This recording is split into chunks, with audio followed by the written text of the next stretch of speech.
Hey, good afternoon, everyone, and welcome to week 10 of the xAPI cohort.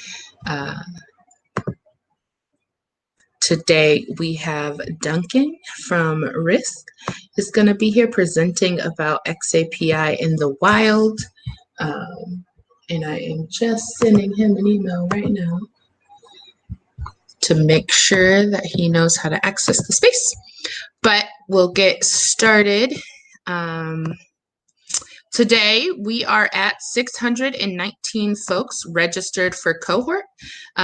This is about 7 more than last week. And so what that means is you might have a few observers or folks that are joining your channels that you didn't have originally, and that's okay. It's never too late to join cohort, and we are glad that folks join and they can access all of the recordings. So just welcome them to your team as much as you can. Today we also have team check-ins, so if you can in the room chat, let us know if you're presenting for your team this week, and let us know which team, and we'll make sure we get that all queued up for you when it's time for presentations. Behind the scenes today, behind the mic, we have xAPI Cohort admin. That's Erin. She is our producer, and then we also have Jamie, who is also our producer. So any tech issues that you might be experiencing or need to get worked out, they're the folks that can help you do that. And I'm Jess, and I am the host of the xAPI cohort. I see some folks have already started putting their teams in the chat, so thank you for that. Let's talk a little bit about where we've been and where we're headed, and where we are today, right? So we start cohort very, very broad, generally thinking about what xAPI is, what is the cohort, how does this all work? We talk about how to send data from different tools. We do e-learning and not e-learning, and then we start to get more nitty-gritty, right, where we learn about the different details within your ecosystem. We talk about the different statements, states, and profile that relate to xAPI. We think about learning analytics generally as a framework, and creating dashboards for that. We talk about different standards with IEEE, and now we're moving into case studies and demonstration of it all put together. So today we have Duncan, who's going to present out some xAPI case studies in the world. There are quite a few on deck, so we'll see that. And then next week we start our project team demos. I have one team signed up for next week. We have space for 2 more. So even if your project is not final, even if it is you're still working through some things, you can always present and get some feedback, and we welcome you even if things are not perfect.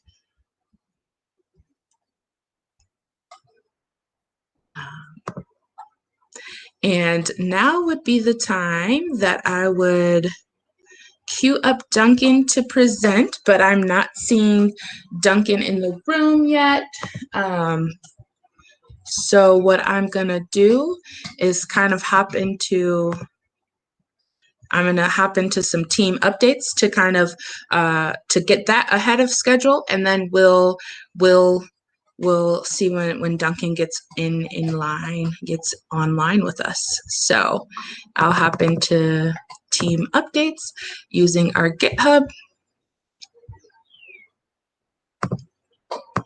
I'm gonna share my screen now.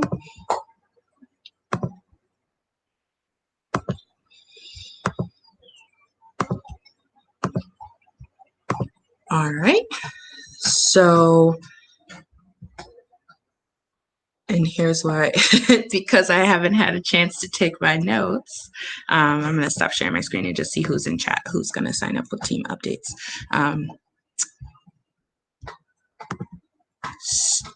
So we have, thanks, Megan. We have Brian Duck. I'm going to have you go up first for team live code, and then I'm going to have Judy with team zombie pebble, and then I'll have Brian with team Slack.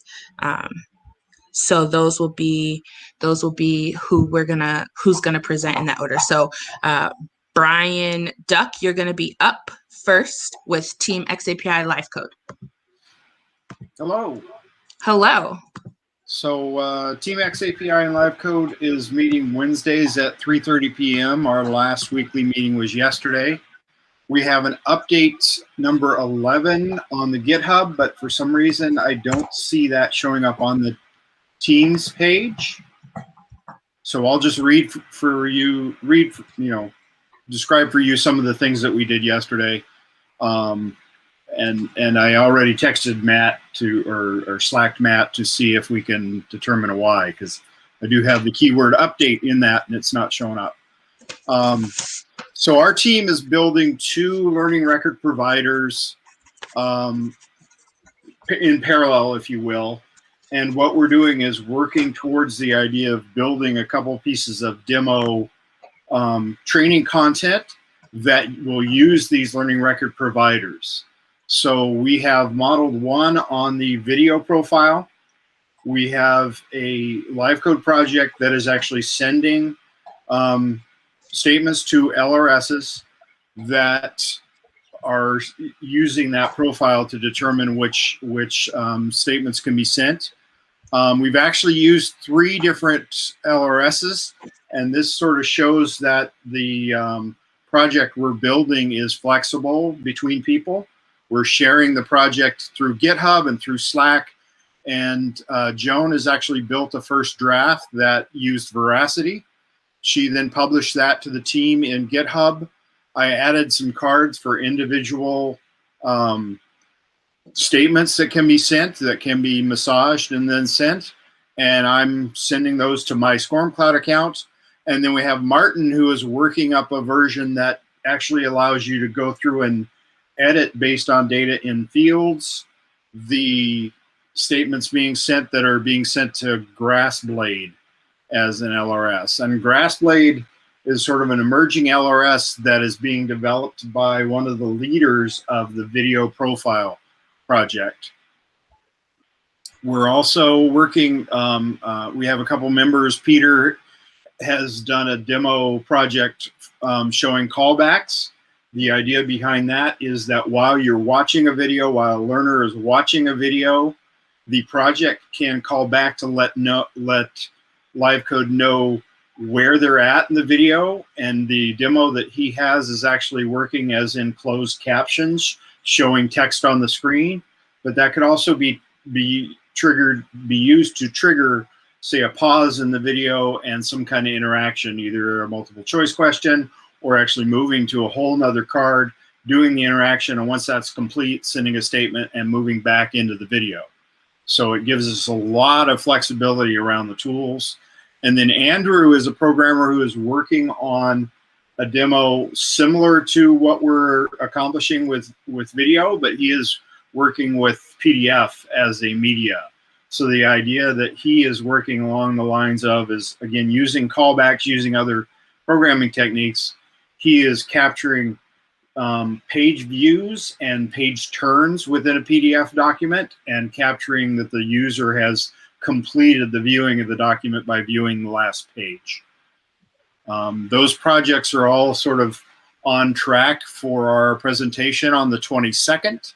We're doing a presentation for the xAPI Cohort finale, if you will, and areas where we need support. We don't have any currently identified. What we're working on next week, further development of the learning record activity provider projects, elaboration of the part 2 project that I mentioned, the video and PDF, and then we'll be working on the creation of individual demo videos to support that final presentation. So that's it for Team xAPI and Live Code. Awesome. Thank you, Brian. Judy for Team Zombie Pebble. Just a quick update today. I think Helena wanted to get her through sore. We are getting, we're still in the storyboarding stage. We've explored a lot of possibilities and looking at the different interactivity options. And so we are storyboarding and building and then sort of iteratively going back to storyboarding hopefully by next week, we plan to have something out that we can share and, share to the group so that we can generate some xAPI and start on the more analysis part of our phase, or the analysis phase of our project. Awesome. Thank you, Judy. Team Slack, Brian. Hello. Hello. We've got a quick update this week as well. 2 weeks ago, in our weekly team meeting, we had Stefan, I think Dvorak. He was put together a Slack to xAPI connector as part of Cohort, I think a year ago. And so he joined us and kind of walked through his process and how he created it and installed it. So this past week, yesterday, in our team meeting, we had a working session where we attempted to install it ourselves and get it working. We got about halfway through it before we ran into our first error, mostly just around he's working within Linux and we're working within Windows. So just a little bit of difference in the languages there. So we're hoping next week that we'll be able to tackle the remainder of that, but are working on sort of putting that up and creating a more scalable solution to creating xAPI statements from a Slack instance. Awesome. Thank you, Brian. And I have Team Goodish. I know Miranda isn't able to be here and asked that I kind of report this out. So they have a working bot. There's still more to do, but they're sending statements to their LRS. They set up some code in GitHub, their repository, and folks can jump in and help where they are. They don't need any support at the moment. What they're going to be working on in the next week is writing more code and get to product B with their bot and do more testing, run statements to their LRS, and keep going.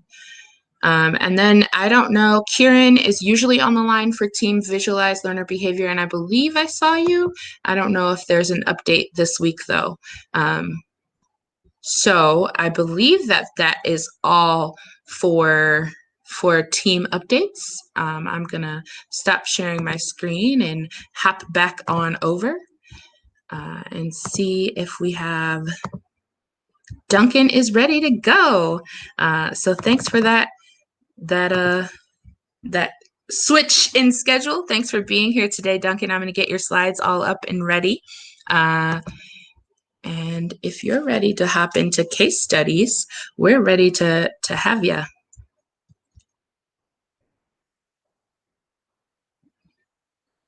I think you're on mute, Duncan. There Absolutely. Mute there. Okay, so I'm going to go ahead and slide this back over in front of me on the monitor there. And I appreciate you guys having me always.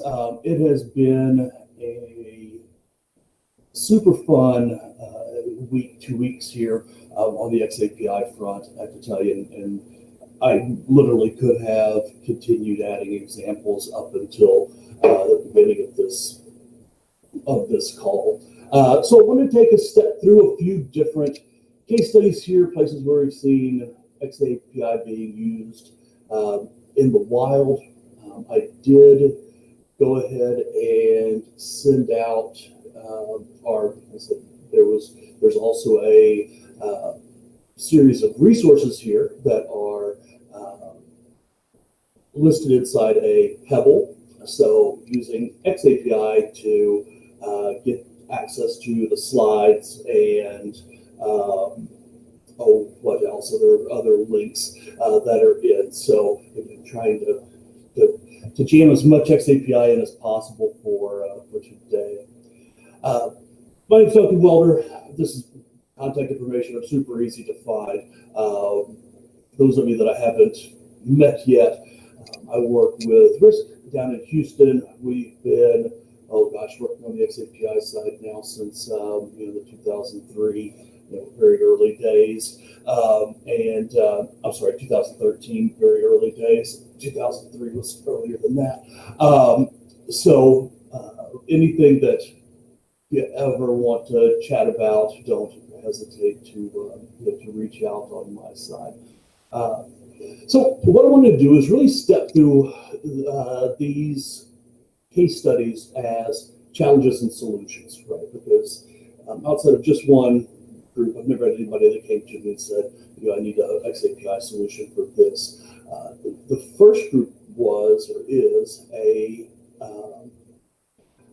services group. They work in refineries and chemical plants, primarily manufacturing areas. So it's generally people in a truck with a toolbox. So distributed all across the U.S. And really what they came to us with is they kind of put the cart before the horse, and they had contracted with a company to develop a whole series of microlearning courses that they wanted to deliver in a spaced format and have those completed on the students' phones.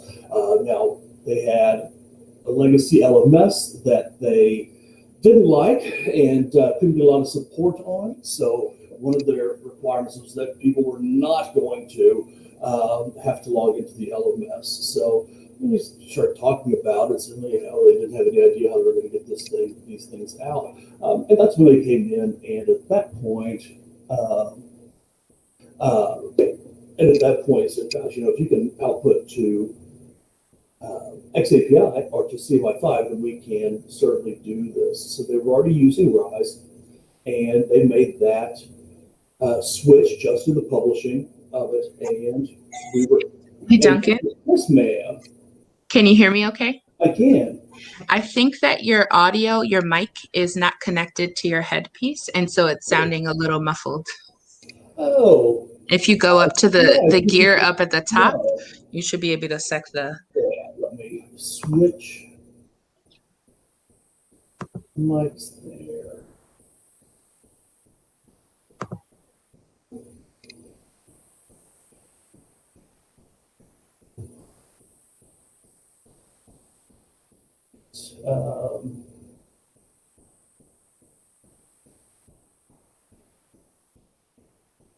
All right, is that better on the mic side? It's still a little muffled, but it sounds more clear. All right, is that better? Let's hear you. All right, how is that? I think that sounds better on my end. Okay, that's it. I've got a couple options I could choose from there. So if anything does give you grief, let me know, and I'll make a switch back over. All right. So what we did with these guys, we said, okay, if you use xAPI or CMI5 for your output, what we could do is text that content out with an embedded token, where it provides the actor credentials, and then use that to bypass the login to the LMS. Because we're sending those modules out, and they can be completed slowly, or they may be abandoned in the middle, or people lose connection. We didn't have a lot of drops or issues because xAPI provides us the ability to reconnect there later if I am not in a stable web environment. And then what we did kind of to facilitate around that was build a light learning experience platform that you can set the timing between different lessons that you want to have sent out in a spaced repetition or spaced learning kind of format.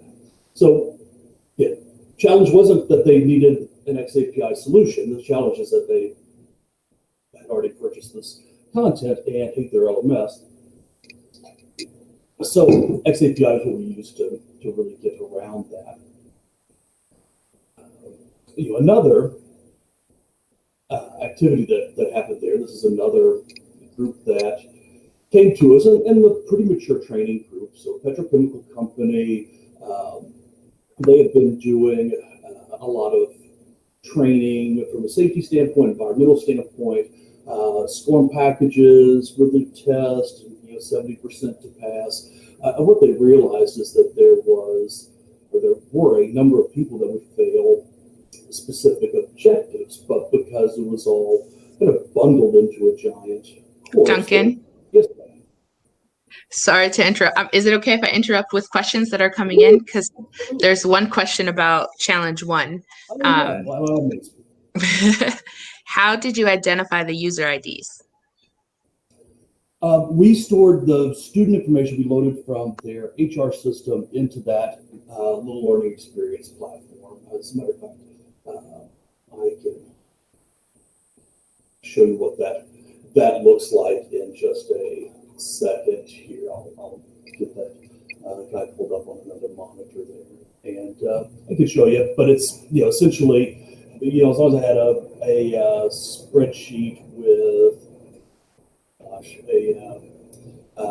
a student name, used employee ID because they wanted to import that data back into their LMS, so they needed a unique identifier, and then their cell phone number. So, and then they had either a cell phone number, or if they did not have that, I could use an email address. There, it was that. That's how we used the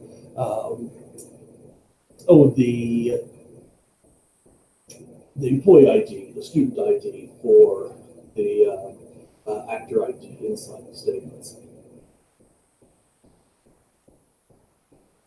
So yeah, by all means. Awesome, thank you. Yeah, break in on me at any point.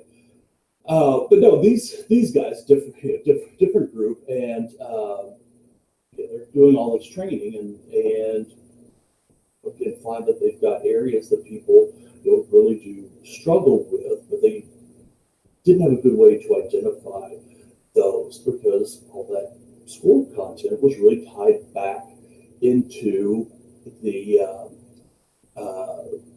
it was just tied back into the LMS with a score, right? So as long as I made 70, then I was fine. What they ended up doing was going back in and updating their question bank to associate those questions with an objective. So every statement, every response that they received from a CMI interaction was tied back to a specific objective.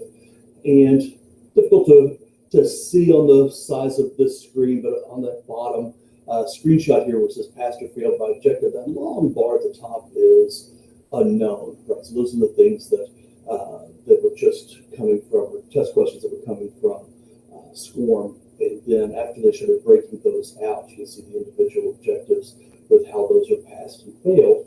And then what they did is, and this was really outside of the LRS side, this is just a Microsoft Power BI screen. So what they did is they took that data and brought it from the LRS using Microsoft Float, and they brought safety data from their safety system, which is just an SQL system. So they used Float for that too, and they combined and built these dashboards that show different competency assessments that need to be done, questions that are passed or failed by objectives, and then also those trends at the bottom are safety observations and safety performance data. So really tying the two in together using a third-party tool, and it did take going back in and retooling their content so that those questions were associated with an objective, and the realization or recognition that sometimes we have objectives that never get assessed at all, right? There aren't any questions associated with those. So they did have some issues that they had to go back and clean up their content, but these were internal tools, so they didn't have really much in the way of expense there. And this Power BI dashboard they have set to email out every week to their supervisors, so that there's this constant communication of what is going on and happening there. So again, thought that was a really good, fun application for taking that xAPI data and doing something exciting with it. Let me know if there are questions on those as well. I'm going to keep chugging through some bits and fun ones to look at it at the end here as well. Oh, I see Jessica popping up there. Nope, I was just letting you go ahead. All right. And if you have questions, put them in the chat and I'll tee them up. Awesome.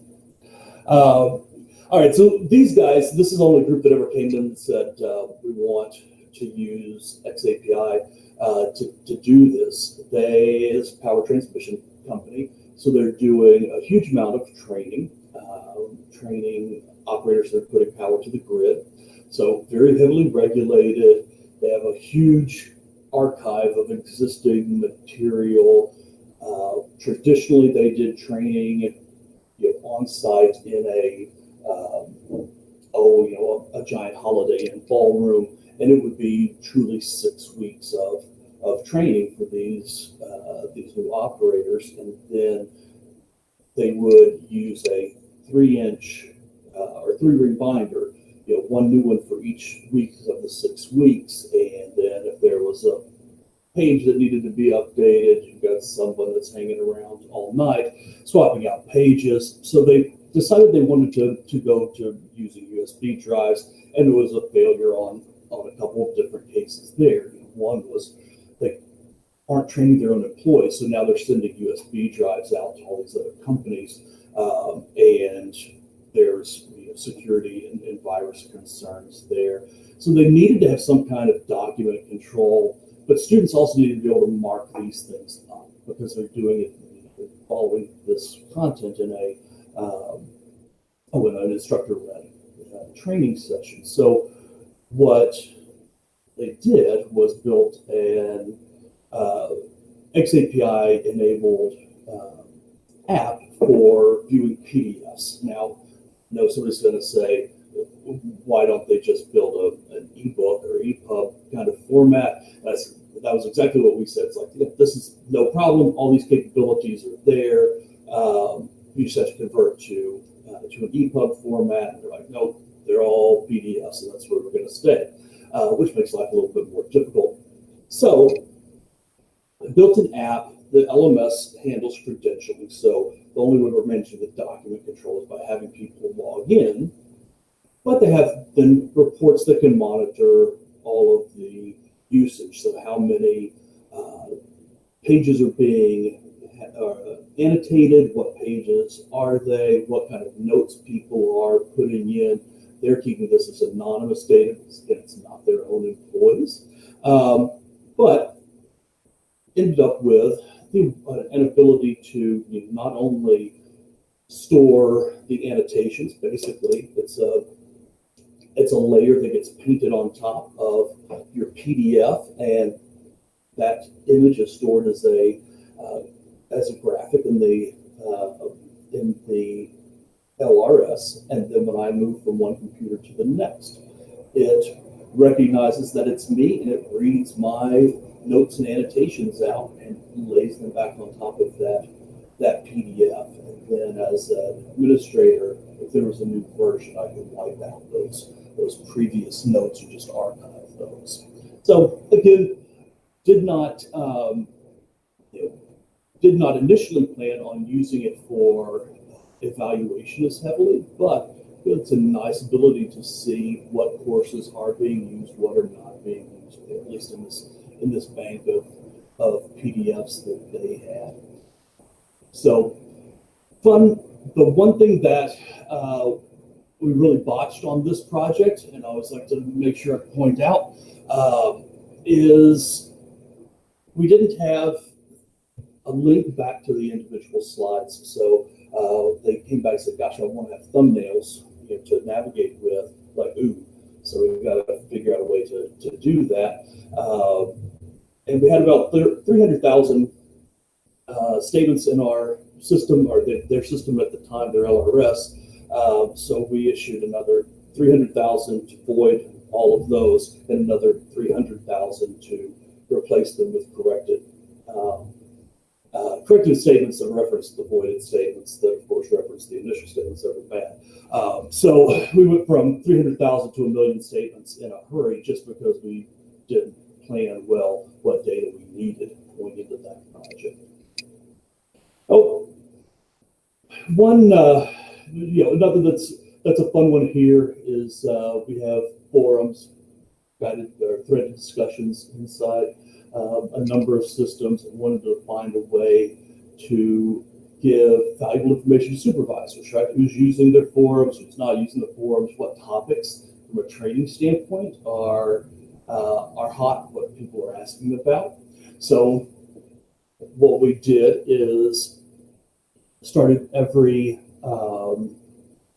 forum tied back with xAPI, so that when I post a topic like assessment strategies or automating teams, then it creates a node. Every time someone interacts with that node, it gets larger and the interaction thread becomes thicker. So in this case, Richard is having a lot of interactions with this particular discussion on competencies and checklists. And because we were because the forums you access by going into the learning management system, we were able to steal LMS data that I wouldn't normally have in my LRS, so that I can do grouping. So instead of looking at an individual level, I say, show me everybody that's in the production department or the maintenance department. Could you store that data inside the LRS? Sure. I think it'd be a part of an agent profile. But in this case, we already had it from another source. We owned that source, so it wasn't an issue of having to wrangle for that content. But again, just a fun one here to be able to go in, and I wish this was actually live because these little force direction graphs are fun to begin with. Last couple here I actually have, my plan was to jump out and take a look at these inside the application itself if I can, but I had a couple over here back to back there. It's challenges for supervisors and administrators both. So what can I see as a supervisor from my LMS data or LRS data that helps me see how my students are performing? And then again, as an administrator, what is it that's valuable for me to be able to get out and see? So I was curious, Jessica, if I could share one of my monitors to take a look at some of these things. So go up to the top where it says Tools. Yes, ma'am. Over to Desktop Share. You should. Got it. There you are. All right. And that's the one that I want. Okay, so this is just a back office application here. We'll change sites. So this is the administrative portal for a learning management system here, and these are those administrator dashboards. So looking at the LMS data the LRS data that I have for things like tests. Let me change sites on that real quick and refresh that guy. Probably timed out, but here what we're doing is coming in and for tests, looking at test scores, questions, extend my period of time. I can do the same with Training requirements, pulling data, scheduling is, I think, is a valuable one because we can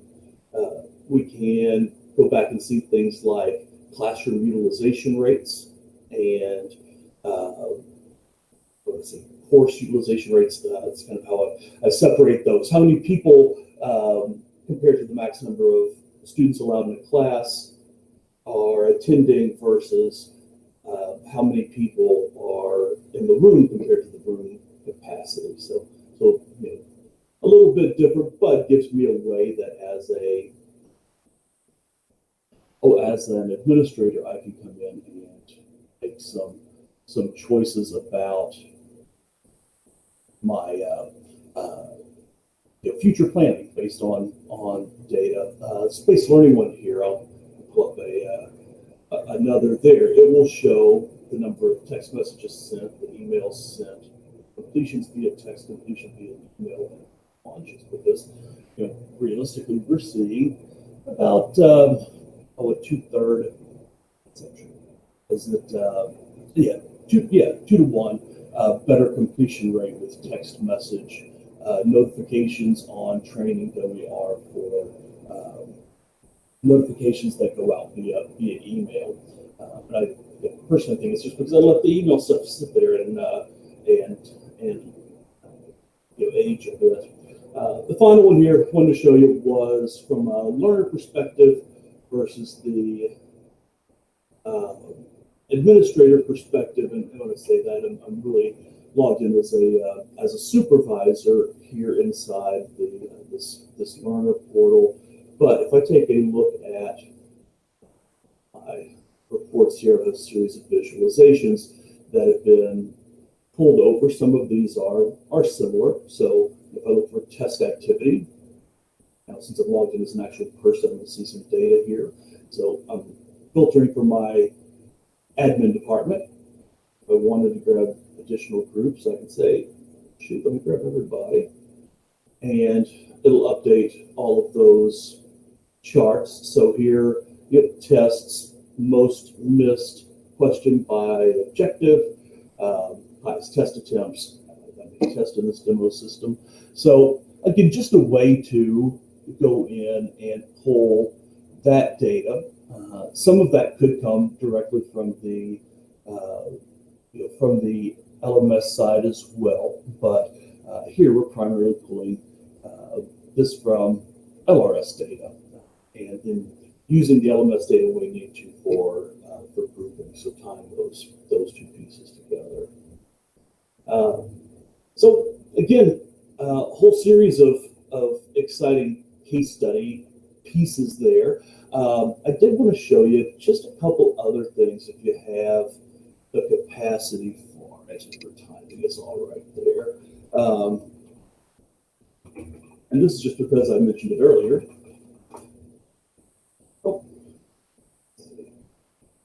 I want to take a look at a couple of xAPI statements. These, where I'm logged in as Brittany Amos here,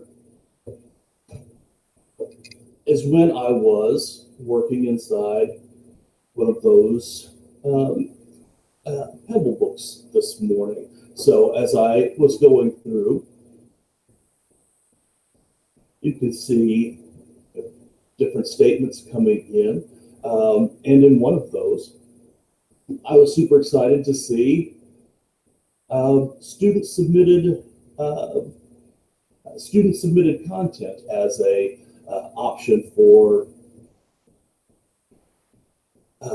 an interaction, right? And I guess you guys are certainly familiar with Pebble since you've got a team there that's already working hard on that side. But you can see there I've got an uploaded verb in for uploading a piece of content. You can see the response there.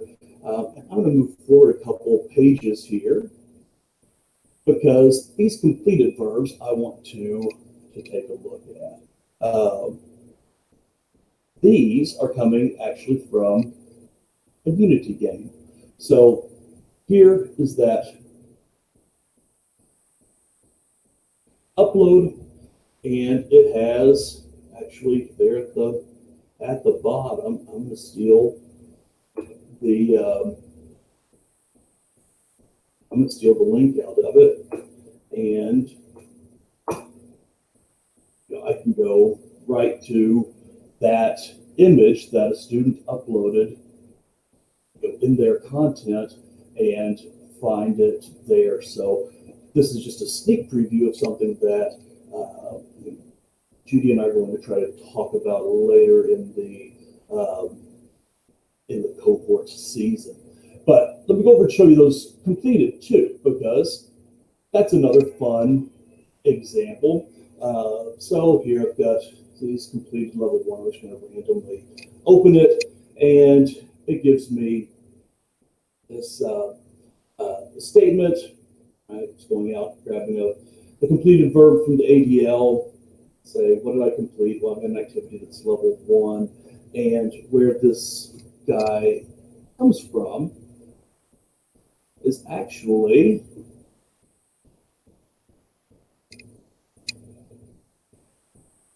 a game that we put together in Unity. So if I'm smart enough to kill this volume, I can go through and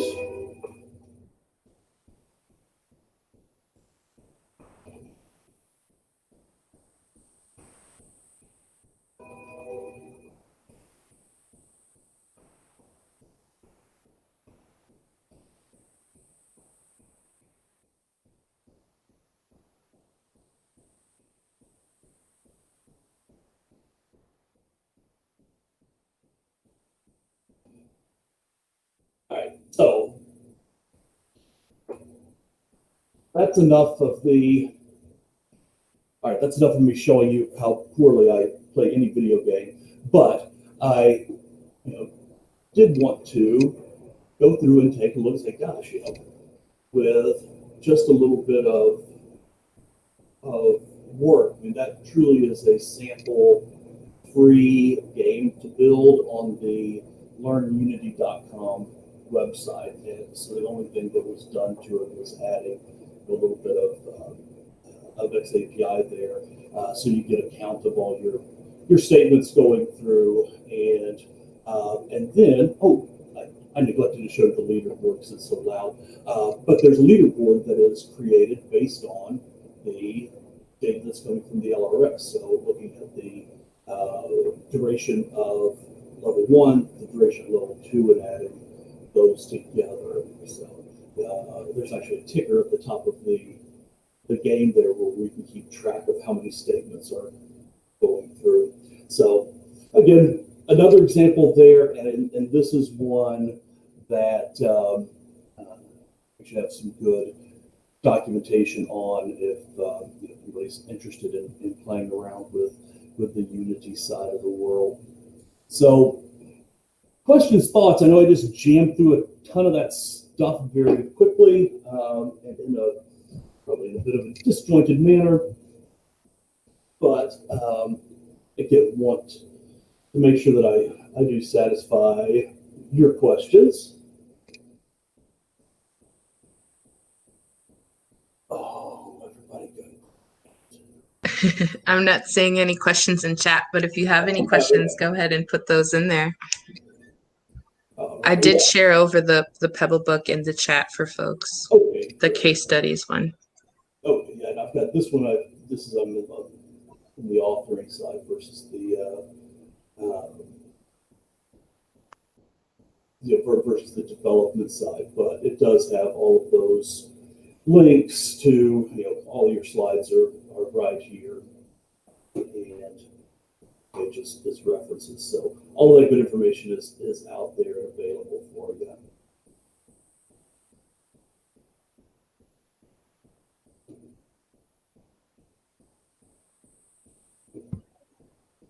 Yeah, I love this Pebble book.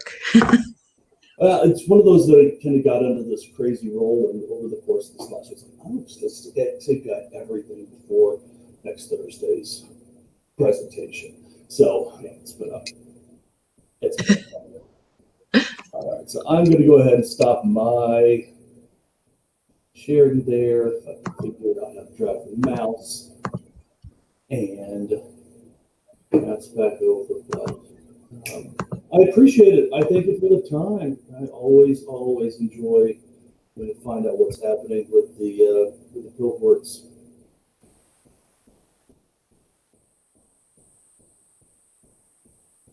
Awesome. Thank you so much, Duncan, for being here, for presenting so many unique and robust examples on how to use xAPI in the wild, and for always being a friend of the xAPI cohort. Oh yeah, absolutely. Anything I can ever do. And that's a good point, Megan.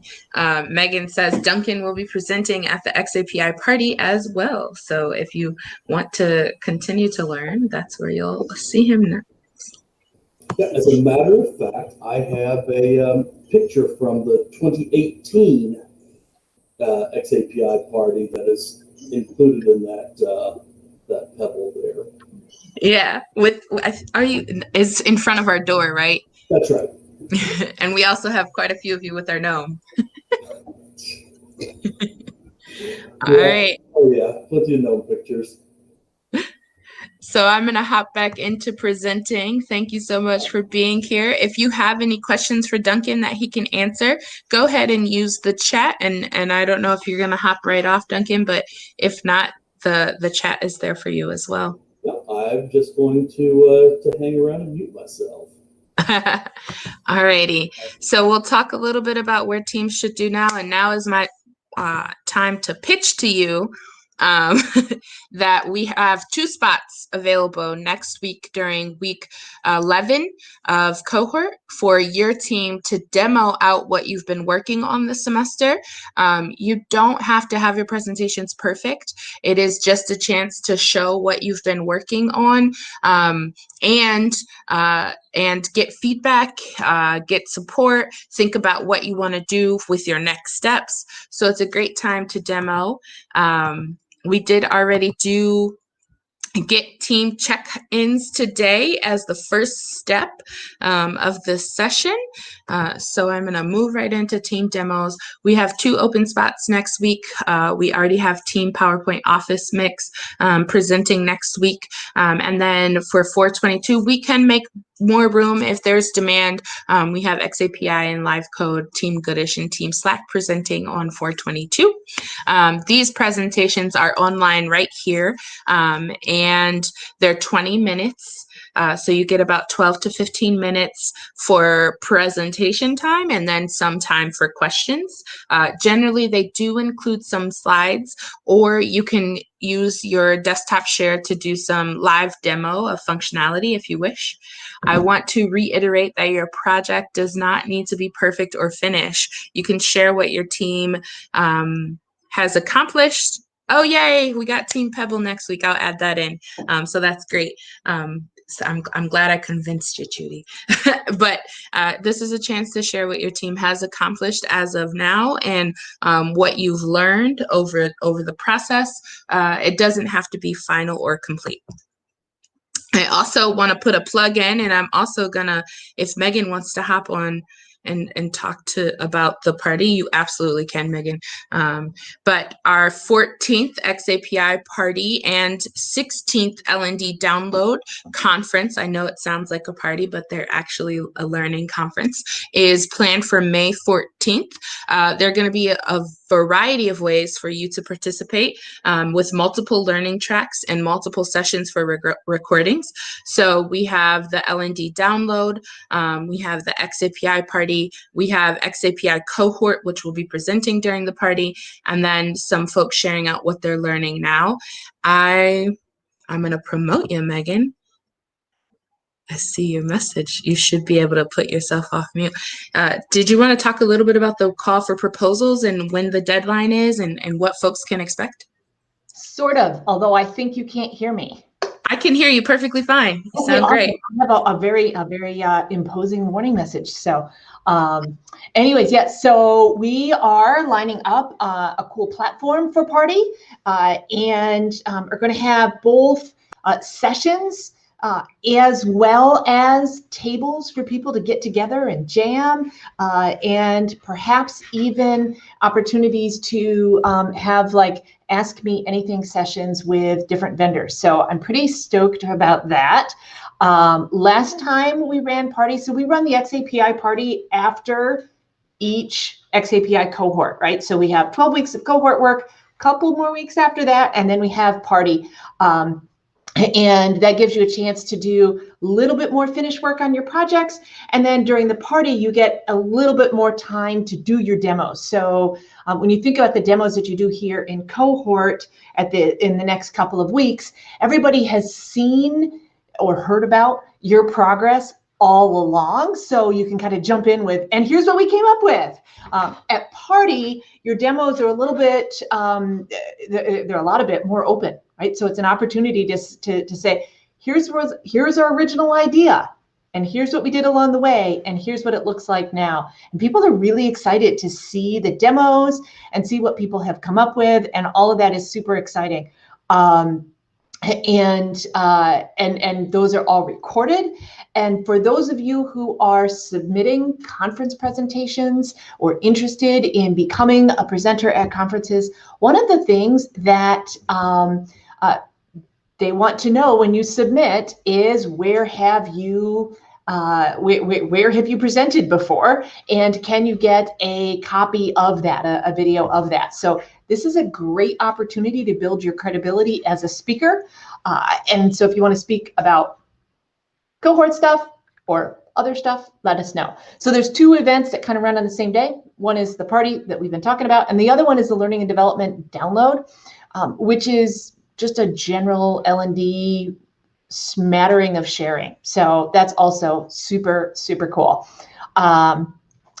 When we did this last in December, we did something really, really crazy and really, really, it wasn't hard like complicated. It was hard like it was hard. We ran it around the clock. It was this cool gimmick of an idea we thought we would have. That seemed like a really great idea. I think at some points we had more producers running the show than we had people watching the show. And I will tell you, it was an amazingly lot of work on Jamie, Jess, and Aaron to run an event over a 24-hour period. And we were active for about 15 of those 24 hours. So as much as we love our folks in time zones that aren't ours, not enough of them show up to be up and awake for them at 3 o'clock in the morning, pushing a play button. So anyway, so we're just doing it from 11 to 5 Eastern on the 14th. Jess, did I miss anything? By when should they get their proposals in? By like now. They don't have to be super formed, but if in the next week you could send me your proposals, I will be shaping up that program. So that should be just, oh, and by the way, if you've ever seen any of the other conference proposal forms that are like 16 pages long and 45 questions of 100 or fewer characters, this is nothing like that. This is like, what's your title? What are you talking about? Who are you? Are you done? Bam, that's it. So it's super easy. Don't stress. Yep. So that link will be in the status update one more time this week. And we'll say have that in and submitted by April 15th. We'll call it the 15th. Yep. We'll call it the 15th. All right. Thanks, Megan.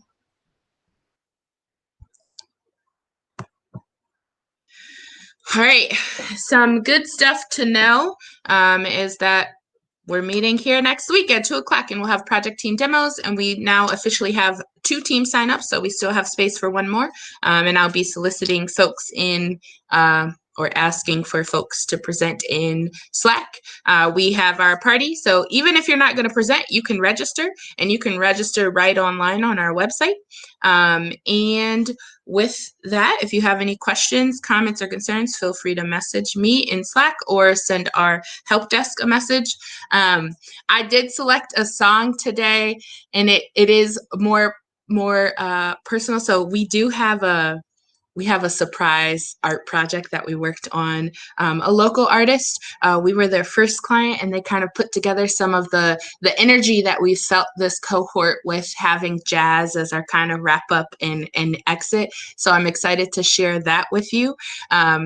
And I found out right before cohort that I lost two close family. They're not family blood related, but they're family. So my godmother and her niece passed away. And so I chose Louis Armstrong, When the Saints Go Marching In. I know this pandemic hasn't been easy on all of us. We all are experiencing some sense of loss, whether it be a loss of what we're used to or a loss of family. So I just wanted to spend a moment and honor that and listen to my favorite performer, Louis Armstrong. So with that, I'll wrap up today with When the Saints Go Marching In, and take care of yourselves.